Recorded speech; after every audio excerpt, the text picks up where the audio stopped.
Awesome. If you want to start by saying and spelling your name and just telling us who you are, that would be great. Sure. Renard Adams, RENARD ADAMS. I'm the Chief of Research, Assessment, and Accountability with the district. Can you give us some sense, you guys are saying that we're holding the room, we're waiting for them to show up, but it all goes through a mediator. In other words, my understanding is that the other side has given the dates of the 30th and 31st that they're happy to meet. Are you going to agree to that?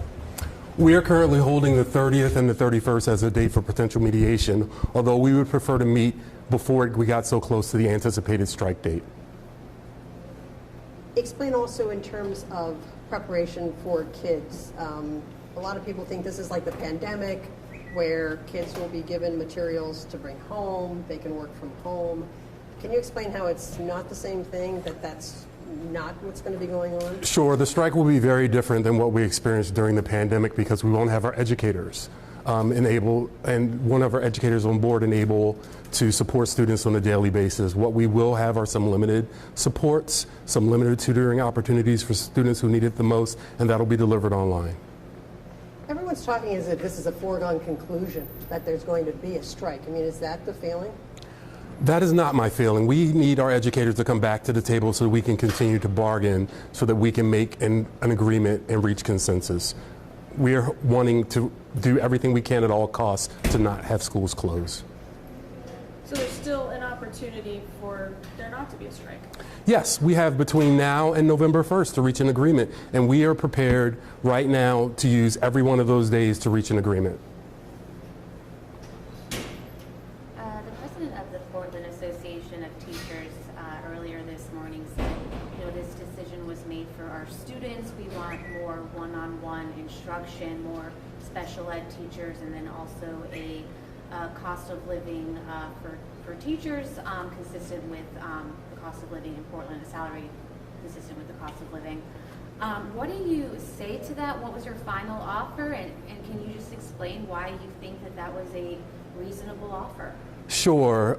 So a few things I'd like to say. One, we would like to give our teachers the world, but we live within a fixed resource allocation that comes from the state.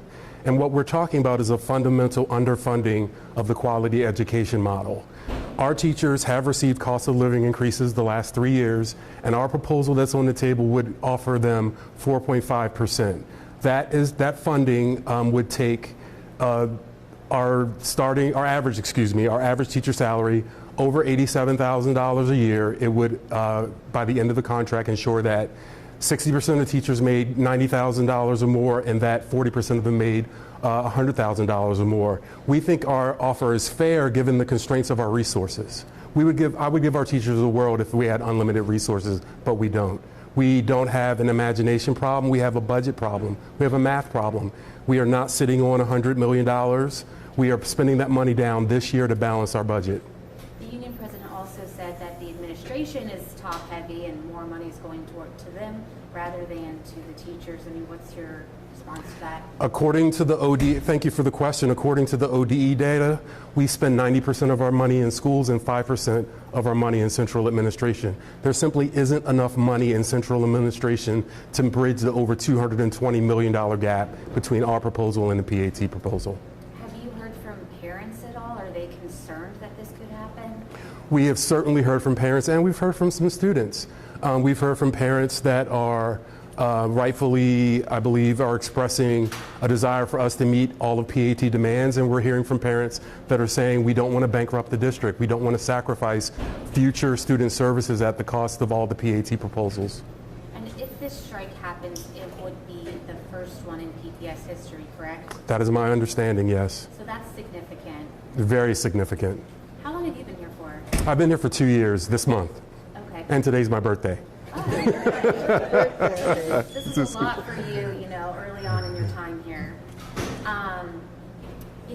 If this strike were to happen, I mean, do you think that this has anything to do with the cost of inflation overall in our country nationwide?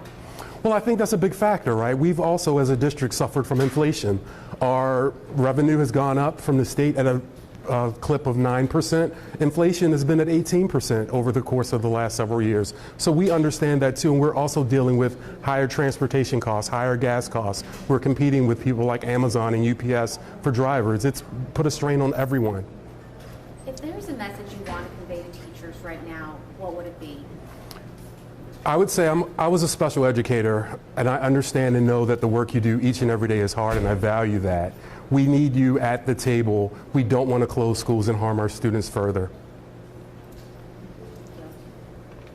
What would you say to families who find themselves kind of just in a limbo right now, wondering if they are going to have to make accommodations for their kids, but they're just not really sure what's going on? What I would ask those families are to stay tuned to our website. We created a family resource website, pps.net/strike resources, and we'll keep that website updated with the latest. We want to avoid a school closure at all costs, and we need PAT to be at the table so we can do that. We know we will reach an agreement. It's not a matter of if, it's a matter of when. We want that when to be sooner rather than later, and we need them at the table in good faith, ready to bargain and compromise. What's happening with the status with the nonprofits? I reported last week that you guys had brought a group of the nonprofits that you partner with in to have some conversations about how they could help out with care, with support.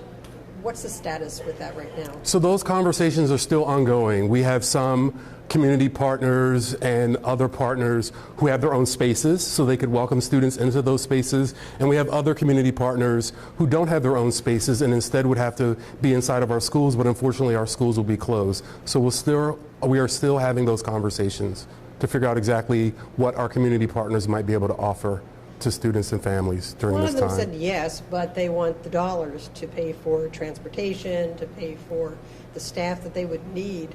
So essentially it becomes a cost, estimated it could be, tens of millions, tens of thousands of dollars that the district has to pay out for that. I mean, does the district have the budget for that?